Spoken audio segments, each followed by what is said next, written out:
Hello, everyone. Welcome back to Animated Chaos. It's been a minute. We kind of took the holidays to just chill for a bit.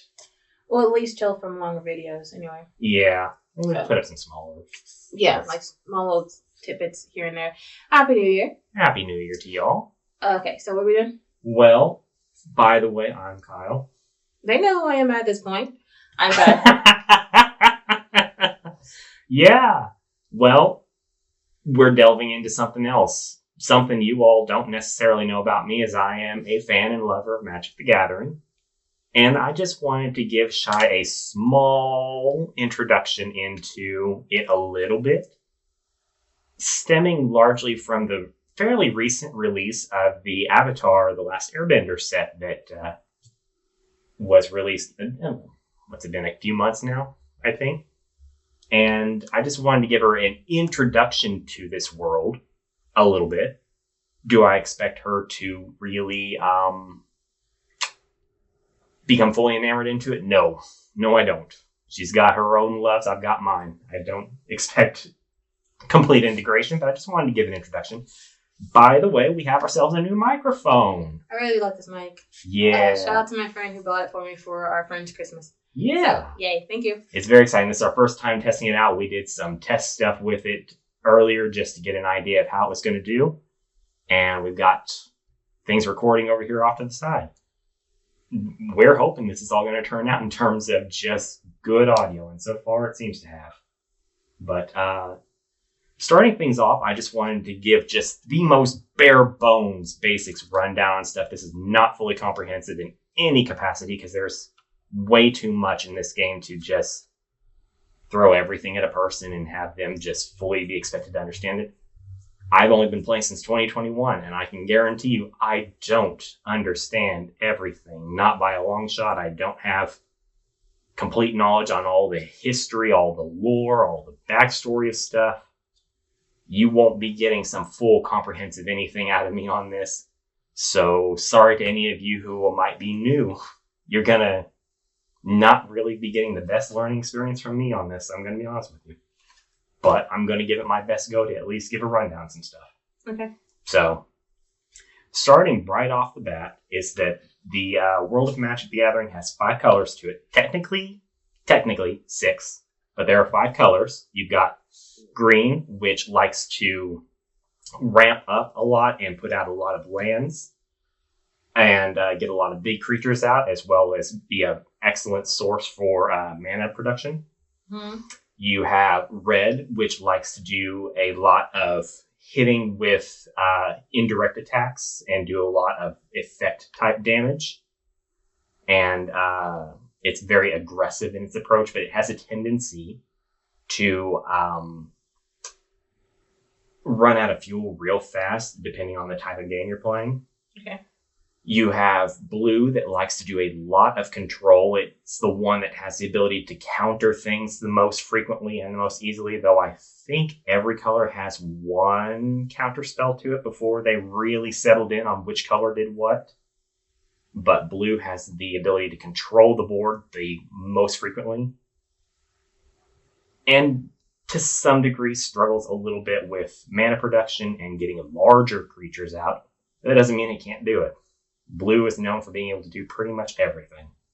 You have white that likes to put out a lot of really small creatures, but in large numbers, so that you can just swarm the board with...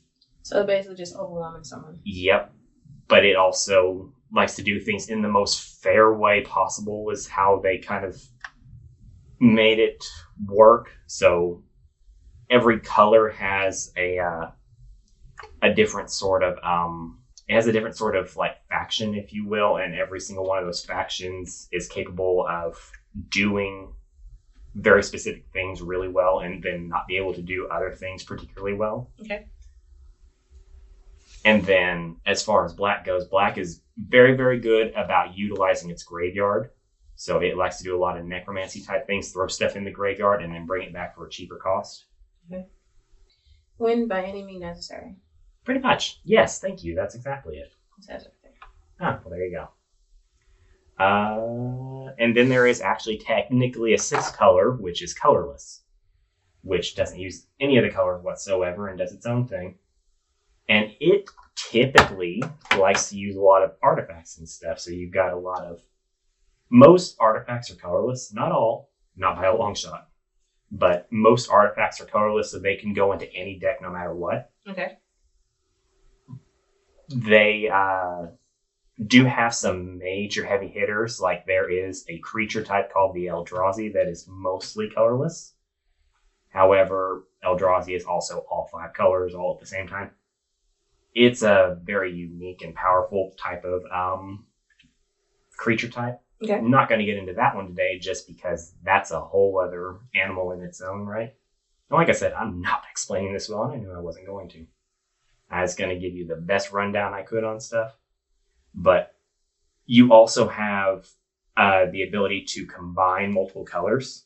So you could have anywhere from a 1-color deck to a 5-color deck, just depending on how you choose to play it out.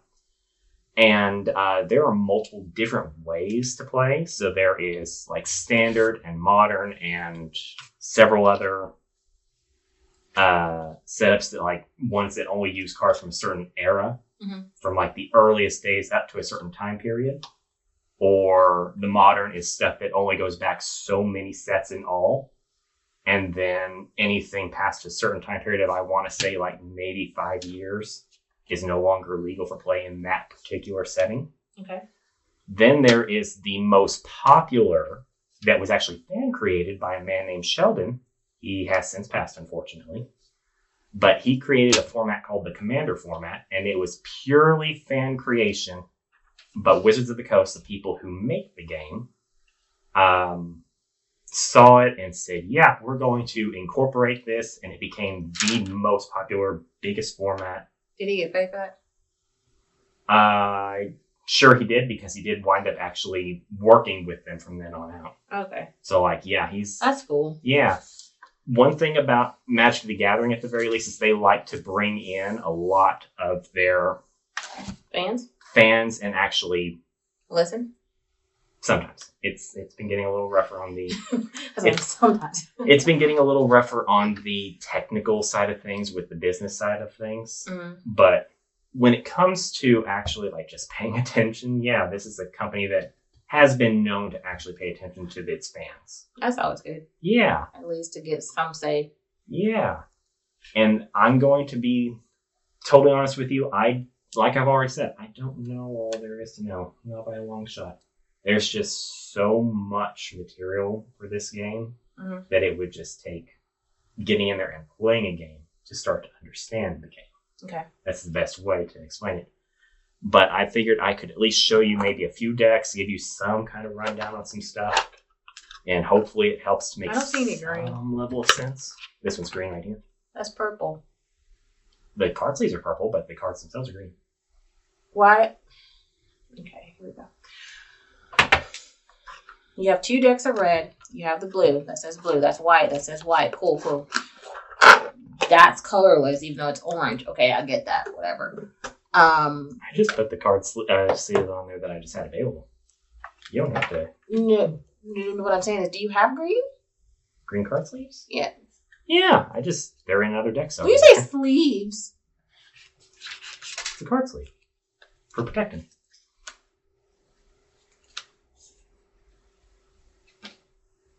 This is a claim. Yes? Yes. This is not a violent channel. And I'm about to boop you. Because I'm thinking, I'm like, oh, okay, he got the cards matching the thingies. That's cool. That's easier to figure out. I'm like, where's the green? I don't see green. Do you want me to go grab a green one real quick? Yes. Okay. I'm stressed. Because I'm thinking, oh, this is nice. I'm like, okay, they're color coordinated to... Sometimes I color coordinated. The card. So I'm like, okay, cool. I see the black, which is the purple. I see the blue, because it's blue. I see the white, because then white. You up here confusing people. I'm up here confusing people. All right, sorry. Cause I'm like, okay, this is okay. Because I was like, you're missing green. I thought you had at least like. I just didn't want to overwhelm you with too many decks. I already pulled a whole bunch of different ones, so I was just like. But you went over the colors. I did. So, yes. This is a plain. Yes. Even though he's in green. I mean blue. This is what? This is green? Yeah, that's green. Because it's holographically green. Yes? No, that's just the color. It has a tree. Yes. So that's green. No, because all of them has a tree. No, not all of them have a tree. This one has a tree. What is this one? Yeah, that doesn't have a tree. That one's got a little white flash cool. star. So and this is a skull. black. Yeah. So this is black. And white. Because you can combine them. That's right. Yep. So this is, for the sake of my brain, do not get pissed off. This is black. This has a tree. Yes. So it's green. Yes. It's green. Even though it's yellow looking, which could correlate to white. They use that yellow background for multicolor. Because it just makes it a lot easier. What is this? That's Plain. colorless. Colorless. Okay. I was there. I said plain. Yeah. I was there. Okay. So we have green because it's holographic and green. But this is also green, even though it's yellow. The holographic is just because it's foil. Like, there are some that are non-foil prints, and there are some that are foil prints. I just happen to pull foil. I like the foil. So this is green because of the tree. Yes. It's also blue, and it's also red, this one. Because you can combine them. Yes. That's just happened to be the first card I'm looking at. Right. Okay. Now, I'm going to tell you that I play mostly entirely Commander. I have played some standard format, which is a 60 card format. But the Commander format is a 100 card format of Singleton, unless a card specifically says you can have more than one copy of it in the deck. Otherwise, you can only have one copy of each card in a deck, except for the basic land cards, like that plane. So this deck is white. Which one is it? That one's white and blue. Yes. Keep that in your brain. So this is a mostly white deck with hints of black in it. So got it. Okay. Now this one we'll get back to this. I promise. It's fine. Green. Yep, that one's a mono green deck. You know what's in the purple, which correlates to black on this. Oh no. And this is plain. Yes, that's colorless, yes. Colorless. Yes. This one's green, but not necessarily green. Because it's also blue and white. I didn't think for a second that this would be the part that would make you angry. I really didn't. Thought, okay, this is cool. It's simple. He color coordinated to what they are. No. So if I was to play this, I would forget to look at the little top square thing to see what the hell I'm playing and throw out the wrong thing. No, because you have to pay attention to that at all times when it comes to the casting cost on things. This is white. Yes. Because of the thing, the sun. Yes. That is... what the hell is this? Black and green. Yep. Yeah, I like green. Yes, I do. I play a lot of green. I do. I'm a green player. I'm a filthy green player. This is red. And you see how it color coordinates? And this is blue. And this one is red and green. I cannot believe color coordination is what's making you Which angry. red? Okay. Okay. I cannot believe this is what has angered you today. It's not angry. I'm just trying to figure it out. Okay. It's just the fact that it's the fact that I didn't color coordinate my card sleeves to the decks. Exactly. Okay, here's the thing. I can forgive the fact that you're saying that you don't know this game very well. And so you're trying to tell me a game that you don't know very well. That's fine. Yeah. But to get someone who doesn't know the game a lick of shit, and then you color coordinate this, but it doesn't correlate with what the hell you're talking about. So I'm thinking, oh, cool. So I'm literally looking over here. The whole time you're talking, I'm like, okay, I see the black, I see the purple, which is the black, and then I see the plain, and then I see the white, and then I see the blue, and I'm like, where's the green? Like, well, I don't see green. Well, I themed this one around the fact that Iroh is in the White Lotus. Oh, yeah, I forgot we were talking about Avatar. So I intentionally put him in white card sleeves for that specific purpose, that he's in the White Lotus. Does that help in any way? Is he white? No, he's green. And blue and red. Mm-hmm. Yes. Which he's a Fire Nation, so that checks out. Should I put him in pink sleeves instead? Do you see a pink on this? Why would you put him in pink? Okay, whatever. Let's continue. This made more sense when I saw the color coordination. I'm so sorry. I didn't expect this. You're fine. Continue. Where were we? Oh, I don't know. From the beginning, really. Okay. All right. So we've broken down this to the best of my abilities. To the best. I'm stupid. I know the game, but I don't know every in and out of every part of the game from beginning to end. These are really nice little cases you have them in. They are, and they weren't that expensive, and I got them as a 6-pack each time. That's nice. Yeah. And it's clear. Anyway, so back to the game. Okay. I did. All right. There are technically 6 different types of cards in the game. You've got creatures, sorceries, which can only be activated on your turn unless they state otherwise. Like they have an ability called Flash that allows them to be cast at an instant speed. Then you have instants that can be cast at any point in the game on any turn. Then you have enchantments, which affect the board in some capacity. Okay. And they will stay on the field. The creatures will stay on the field. But the sorceries and the instants do not stay on the field. They are the only type of card that do not stay on your field. Okay. And you have lands, and then you have artifacts. Those also stay on the field unless you activate some sort of effect that would sacrifice them to get rid of them in some capacity, or your opponent destroys them in some capacity. Cool. So you have the creatures. Those are the main force for attacking, doing most anything. Ideally, it depends on the size of deck that you're building. If it's going to be a 60-card deck, you're going to ideally want to have, let's say a third of your deck is going to need to be lands usually. Okay. That's the ideal because your lands are your mana source. You need to get these out in order to be able to do anything else. Unless something says that it costs 0 up here in this top right-hand corner to get out, which isn't super common now. There are still some that do that, but it's very rare that you'll find anything that's just free to lay down.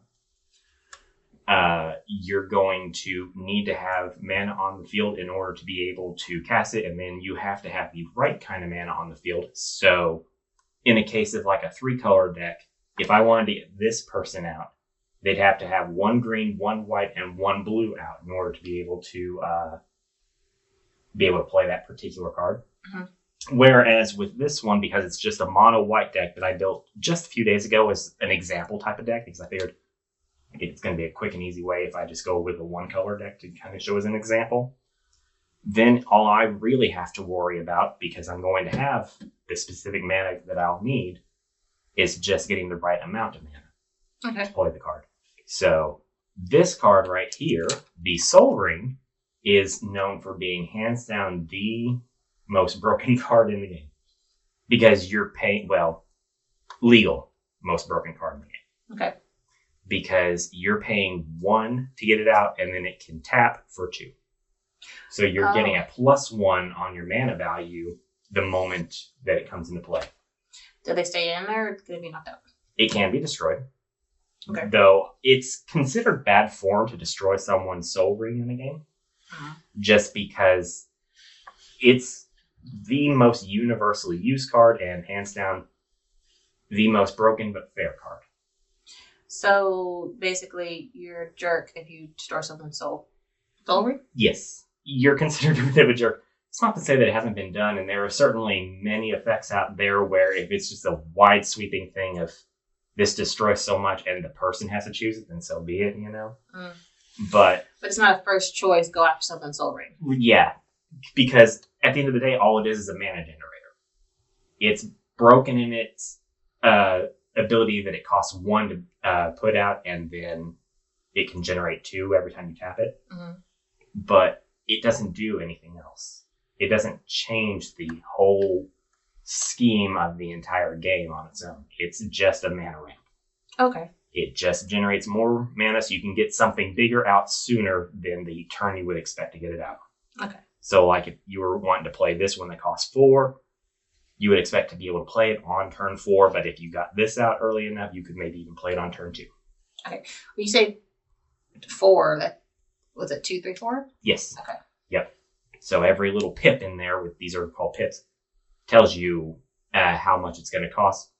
A colorless number means you can use any color of mana in order to pay for it, but you have to pay that amount of it. Okay. So if you tap this for 2 and then you had 2 of these out, you could play this. Or if you had something that doubled the amount that this tapped for.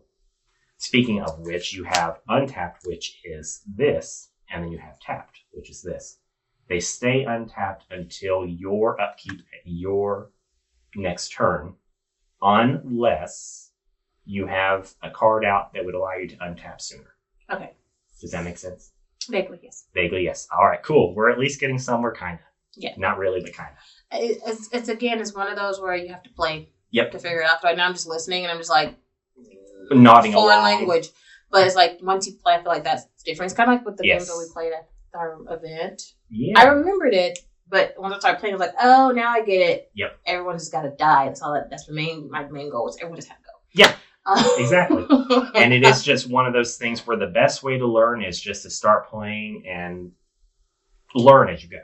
That is hands down the best, most convenient way. Because I can sit here and just give you this full rundown of every last little thing, and it's going to be like Greek. Yeah, like what If makes you don't sense see until in you do practice. it. Yeah. Yeah, if you don't see it in practice, it's going to be like me speaking Greek to you, Mm-hmm. which I can't speak Greek, so that wouldn't be any use for me either. Blind leading the blind. Exactly.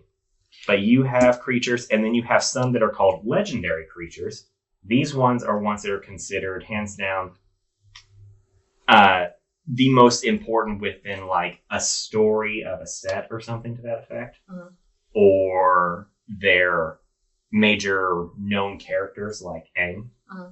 Or they have a seriously strong ability to them that makes them worthy of a legendary status. So there are several reasons for why something would be given a legendary status. And it isn't just creatures that get this status. Sometimes you can have legendary sorceries, instants, artifacts, enchantments, so forth. I think even legendary lands. In fact, legendary lands. So anything can have a legendary status on a technical, but it has to have a reason for being legendary. Okay. So, for example, there is a card from the Lord of the Rings set that is a legendary place within the realm of the Lord of the Rings. Mm-hmm. And so it's a legendary land, to give you an idea. I don't remember the name of the card. I think it's Mineth, something. I can honestly say that while I love Lord of the Rings, I don't know all the places. I don't know all the ins and outs. I've not watched Lord of the Rings in a long time, so I couldn't tell you. I'm reading the books right now. Okay. But that does not mean I remember everything. Mm. So, your sorceries are going to be stuff that allow you to interact either with your deck or the board or anything sort. Same thing with instants. They are short term for that moment effects. Sometimes they're for the entire turn. Mm-hmm. But they're going to be usually targeted towards one specific chosen thing that you're choosing a target. Like, for example, the Swords to Plowshares is an excellent all-rounder because it allows you to choose one thing on your opponent's board, specifically a target creature. And it doesn't even have to be on the opponent's board. It just says exile target creatures. You could exile your own thing, and sometimes you can actually get a benefit off of that if you're playing the deck. That would allow you to gain benefit off of that. There are cards that do that. Wait, when you say... But ideally, this is a removal piece to get rid of a big threat on your opponent's board. Okay, so say you have the Avatar collection, right? I have some, yes. Would they be able to... Is it just... What the hell did I say? Would you only be able to play this with other Avatar sets? No. Okay. Absolutely not. So you can mix and match these with other ones? Absolutely, and I have done. I have a lot of mix and match on everything. I just built it around effects that cards give so that it's multiple instances of the same sort of effect going off for benefit. Okay. So, for example, I have a Long Fang Grand Secretariat deck there. And Long Feng, if you remember, is the guy who led the Dai Li in Avatar. Well, he likes to put a lot of +1/+1 counters on creatures of your choice based on when other creatures die or when lands die. And so I have many cards in here that will either add more +1/+1 counters onto stuff or get a benefit from dying, or will help to destroy other stuff for that benefit. And particularly one thing about the Avatar set is that it really made great use of land destruction for benefit, because it introduced 4 mechanics: airbending, earthbending, firebending, and waterbending, each one having its own ability. Earthbending in particular allowed you to take your lands and put counters on them and make them creatures for as long as they're on the field. And then if you do land destruction of your own things, earthbending actually brings that land back from its graveyard to the field tapped. Okay. So you get basically free land destruction, and you still get the benefit of whatever that land destruction would do. And now, land destruction is usually considered a really not well-liked thing. It's something you expect in the highest forms of competitive, but I don't play on that level. I'm not anywhere near that good, nor am I able to afford the cards that would allow me to that point, because some of the cards in this game are insanely expensive. Do people get paid to do this? Yes. Okay. They sure do. There are several YouTubers, pro players, all kinds of stuff that really do pretty good off of making content for all this. So. No, I mean like actual like tournaments, not just making YouTube videos. Yeah, absolutely. There are pro players that go to all kinds of tournaments and they get paid pretty good. I know that a lot of tournaments typically have like a $10,000 cash pool that gets split up so many ways. Is it team-based or individual? It's mostly teams, I believe. Like you have a team of, I want to say something like 5 people or something like that to a pro team. And then it's not uncommon for those teams players to wind up playing against each other, and then it's just a matter of who can get to the top. So it's like always going to be a matter of taking out other players and stuff like that. Even your own teammates. Even your own teammates. Okay. So everyone's kind of all in for themselves with those tournaments. And well, I'm saying that, but I don't have all the knowledge because I've never played in any sort of tournament play. I've only ever done a pre-release event once. So I am not the sort of person who knows all of this. I think there may also be some individual tournament type stuff out there, but I don't know that for certain. Okay. I do know that you have to have extensive knowledge of all the ins and outs in order to actually be able to play in tournaments and get up there. Basically make it worth it. Yep. Because I think there is an entry cost usually with playing in tournaments. Oh yeah, everything costs something to get in. Yeah. But I mean it's a fun sort of thing. I like the colors, like the artwork on them. Mm-hmm. And all of this has been pretty well established from the very beginning. The guy who invented it first started working on it in the 80s, and he gradually worked his way up on getting it out there till he got it out there in 1993. And not everything was set in stone. So before, for example, blue was the predominant color to have all the counter spells in the game.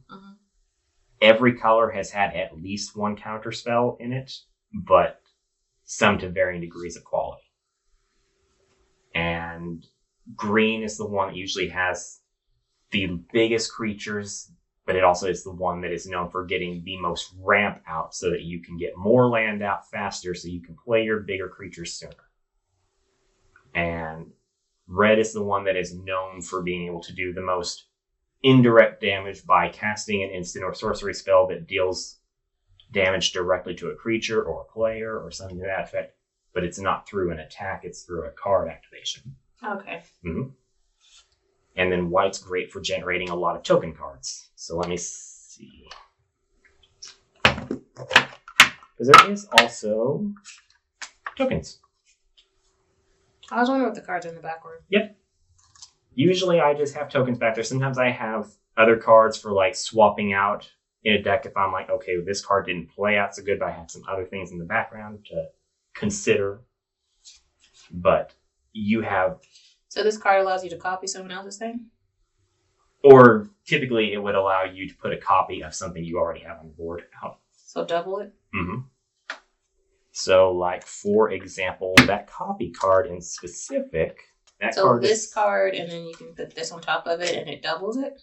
Effectively, yeah. So it has an ability called Landfall. And so every time that a land enters your side of the field, you create originally an insect token unless you have 6 lands on the board. Then it will create a copy of this specific card.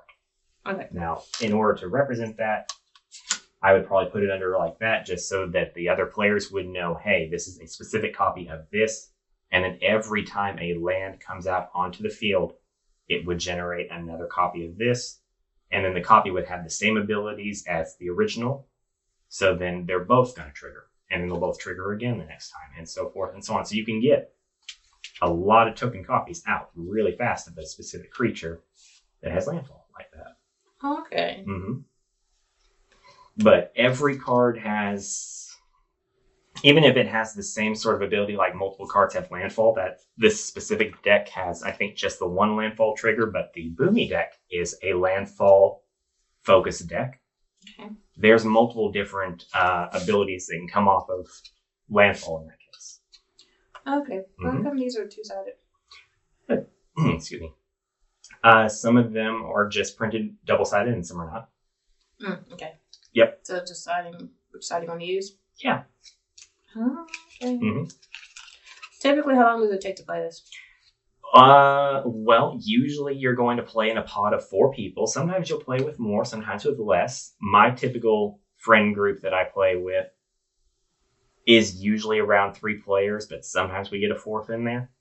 And so, because we play Commander, it can take upwards to 2 hours to complete a game, just because you've got 4 decks with 100 cards in it, and every player has 40 life in that particular format. So it can take a while to knock a person down to 0, though there are ways to get around that and make it faster.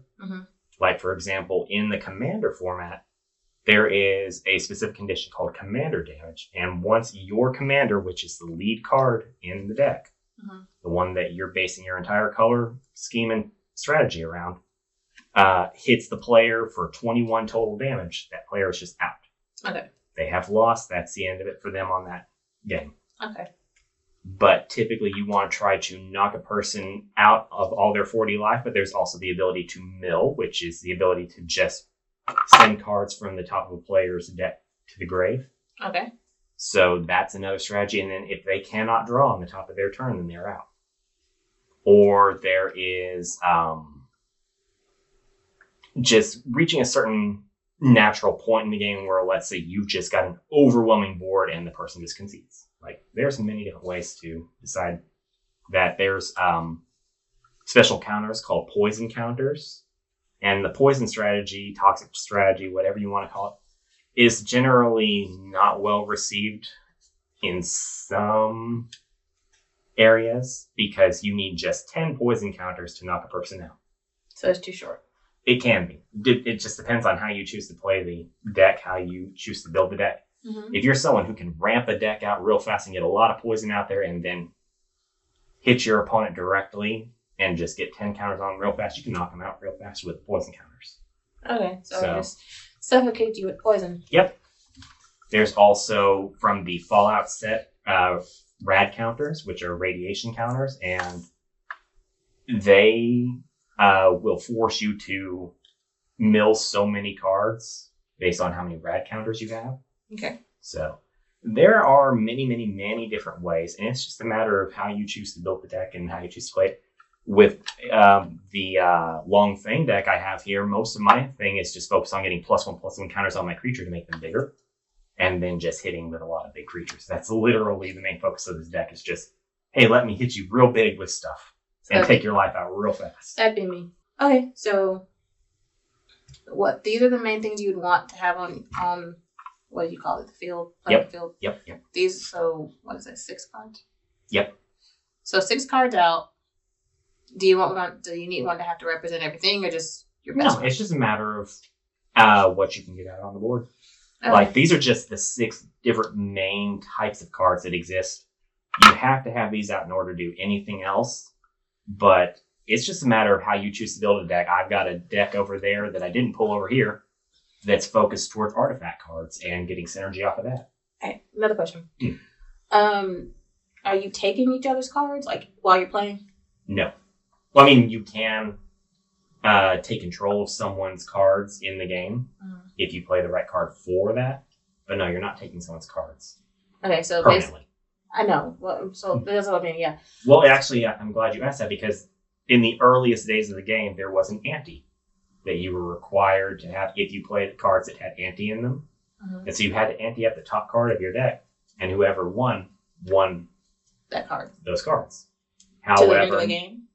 Or they just won that card? Just permanent ownership. Oh, no. But nobody liked that, so they eliminated that early on. Well, yeah, because I've paid so much for my deck, and now I'm permanently losing it, not just for this game. Yeah, and there's no guarantee the person across from you might be nice and be like, all right, well, here's your card back. Yeah, I didn't sell you this card. That's like theft. Yeah. That's stealing. Well, That's they stealing. also, I think, were required to get rid of it because of it being basically gambling. Yeah, because you're gambling. That's literally what I was thinking. I was like, that's gambling. Yeah. Because it's like the chips are your cards, and Yep. that's your money, that's your currency, and you just lost it to the next person. Yep. There is like cards in the game. Red in particular likes to do this, where it can gain control of someone else's creature for the turn, and it comes into your ownership. You can use it however you see fit. You could use it as a sacrifice pawn for a card that requires you to sacrifice a creature to do an ability. Okay. Or you could use it to attack your opponent if you wanted to, because usually when you gain control of a creature for that turn, you'd also be given an ability called Haste, which allows it to move on that turn. So something to make understanding is almost all creatures have what's called summoning sickness. The turn they come in, they cannot activate their abilities and they cannot attack. Okay.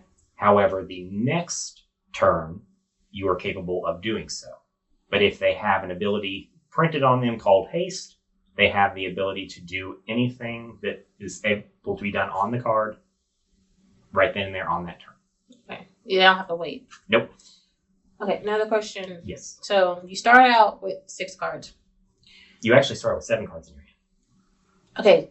So that's my thing. Yep. So say one of your cards get eliminated, do you just pull from your deck another one, or that's you just down cards? Nope. You would shuffle up your deck. You draw 7 cards. Your goal, ideally, is you want to have about 3 lands in your hand for your starting hand at any time. That way you can hopefully draw some more in that time frame. Because you ideally, in a perfect world, would be able to play 1 land per turn. That's unrealistic. That doesn't happen. And missing land drops is something that most decks generally are very capable of doing on a regular basis, except for green that's very good at getting more land out sooner. But no, you start out with a hand of 7 cards, and this is in all different formats, not just Commander. And depending on the format, first turn you don't get to draw, though in Commander, if you have at least 4 players, you do get to draw on your first turn. However, it's only first turn player that misses out on that first draw. And then every player thereafter gets a draw on their first step. Okay.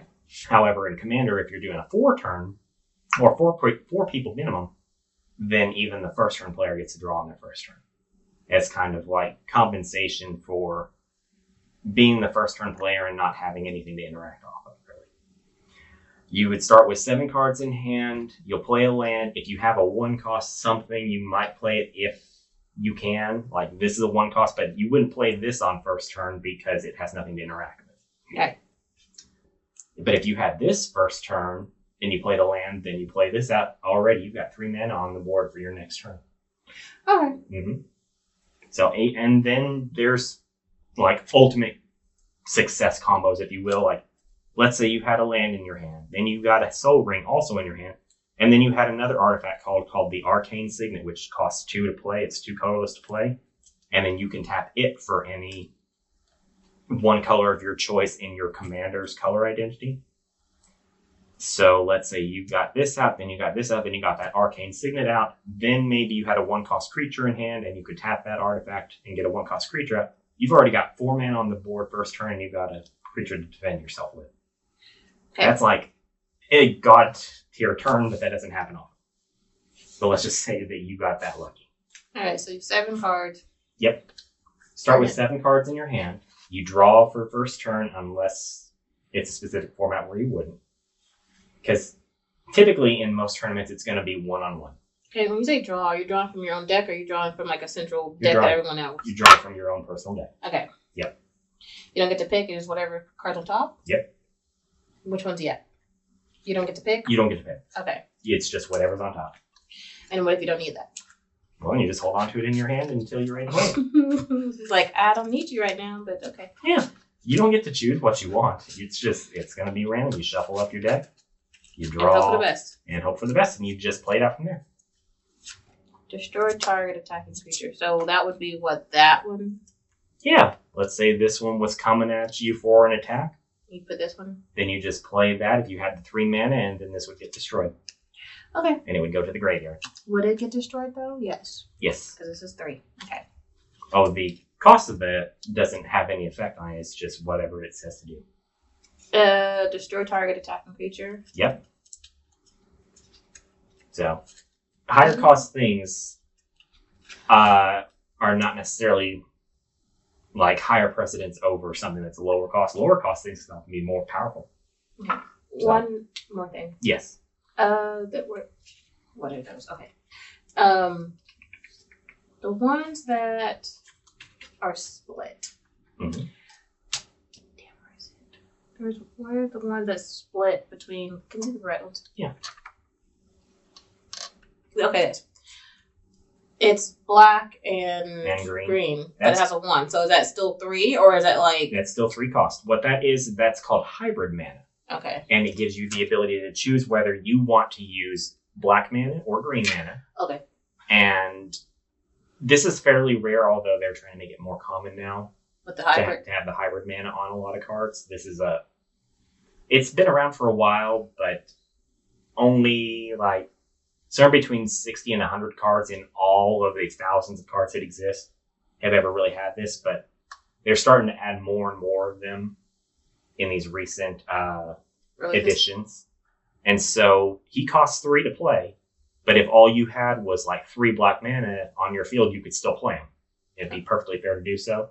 Same thing if you only had 3 green mana or 1 black and 2 green or something to that effect.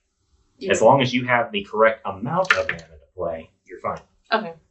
And the correct colors. I didn't know if that like gave it like technically that's 2 since it's split or not. Nope. Okay. Nope. Now, this would be like, let's say this is your opening hand. That's actually a pretty solid opening hand because you've already got 4 lands in hand. So you're good to go for a good while. Mm-hmm. And then you would draw a card for your turn. You'd play a land. And then you wouldn't bother playing this because this goes after an attacking or blocking creature equal to the number of creatures and spacecraft you have on your field. You have 0, so it wouldn't do anything. So you wouldn't bother playing it. You would just hold on to it for the time being.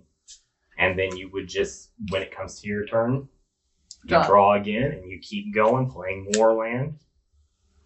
You might consider playing this one if there's a creature that's already out that's big enough by your turn. This one deals 4 damage to a target attacking or blocking creature. So something to consider. But ideally, it's not uncommon. It's upside down so you can't cheat and look and see what your next deck is. Yeah, it's not uncommon for you, at least in Commander, depending on how you've built your deck, to maybe not get something out significant till your second or third turn. Mm-hmm. Yeah, unless you've built your deck with a lot of low-cost stuff where you're going to be able to get something out real fast frequently. Mm-hmm. There's just no guarantee that you're going to get something out right away. Okay. Does that make sense? Yes. Okay. So this was basically... Is there anything else you want to say for it? Well, I'm going to say that I like to build a lot of my decks around a lot of character themes too. So, for example, in red, because it likes to move fast and hit hard, it's not very common for you to have a lot in your hand after the first 2 or 3 turns in red if you're just playing mono red. So one of the rare creature types that work well in red and in Commander is the goblins, because they like to amass a lot of goblins real fast. So it's very easy for you to turn around and build up a lot of little minions real fast, and then be able to build up an actual board presence while you're continuing to go through your deck and get more out there. And then you might choose to attack your opponent with that, or you might want to hold back for a little while and try to actually get more and more of those little minions so you can just go in one big solid attack. Everyone, or just a particular person? Up to you. If you want to go after all 3 of your opponent players, you can totally do that in one turn. Okay. Or if you want to central focus on one person who's proven to be a serious problem, you can totally do that. With the goblins, they tend to actually be a bit of a problem, so you tend to be a target. Because they like to swarm real fast. And everyone else be like, you're about to become a problem, so let's just get you out of the way now. Yep, exactly. Now, there is more to Commander as a format than just all this. This is literally the most bare bones basics, and I guarantee I didn't explain it nearly well enough. But hopefully I gave you at least some kind of rough idea. Yeah, at least now I know what I'm looking at in these corner pieces. Let me stop getting too close, because that's going to pick up very loud. Oh, it'll be fine. We're figuring everything out as we go with our new mic, so it's going to be an experience for a little bit till we figure out what we're doing. So you start out with 7 cards, and then you draw on your turn. Yep. You have clone cards. You have the ones that are black, red, green, white, blue, and then you said plain or colorless. Yeah. And depending on your theme, you just pick which ones you want to be that day, or whether it's red, green, whatever, right? Yeah. And then you kind of go from there. The game can last up to 2 hours, you said? I've had games that have lasted almost 4 hours just because of how we played. So, of course, it also happens that we'll have a lot of conversation while playing. So yeah. So the length of the game just kind of depends on who you're playing with and the strategy that you're going with. Yep. Correct? Yep. Okay. So. And my friends, unfortunately, they play creature types called Eldrazi and Sliver, and those are known for being very oppressive creature types. They can do a lot and really fast. So I have had to learn from early on to get good. That's the best way to put it. I had to learn early on to get good, and I'm still not good. But I can at least compete against them sometimes. So it's kind of like you had to get with it. I did. So. I had to teach myself a lot of stuff. And then one thing we didn't really go over is the different kinds of creatures. There's creatures that have no abilities, and you won't see creatures that have no abilities in people's decks very often at all unless they have a strategy built around it. Those are called vanilla cards, or vanilla creatures. This one only has one ability called Double Strike, which allows him to hit another person's creature first and then do it twice. Okay. But that's all he can do. He has nothing else going for him, so he's called a French vanilla creature. French vanilla? Because he's otherwise just a plain vanilla creature that has no other unique abilities, caveats, anything. I'm sorry, I like that. French vanilla. Yep. And then you have the effect creatures that have a special unique ability like this one that allows you to draw a card as soon as he enters. He's a good boy. Isn't that a corgi? It is. Well, actually, it's a Shiba Inu, I think. Shih Tzu.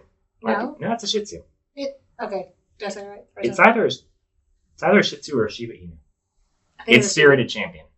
I think it's a Shiba Inu. Or Companion. Spirited Companion. I think it's the second you said. Yeah.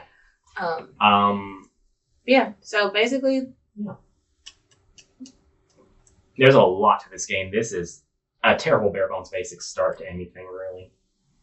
It's the blonde leading the blonde explanation of what to do with this game, but if you're interested enough in it, or frustrated enough to want to learn it, that is what this is. So it's just a cool way to kind of look at the cards, and you got the new Avatar deck, and so that's already been incorporated with your other games, or other cards. Yeah. But, yeah, overall, I love this game. It's really a lot of fun. It allows me to get creative with my thought process and try out new things. And despite all the cards that I have, I actually technically don't really have a lot of cards. So I don't have the ability to access all the best cards in the world by any stretch of the imagination. So there's all different kinds of decks. I'm counting 14 decks, and he said it's not a lot. Well, I actually have more over there.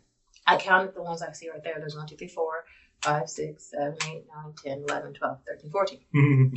But that's not a lot, apparently. Well, when you have a lot of copies of the same type of card as opposed to having a large variety of all different kinds of cards. True, but you have a lot of copies that are the same. Yep, I do. But either way, so... Is this a good explanation? No. Is it entertaining enough? Hopefully.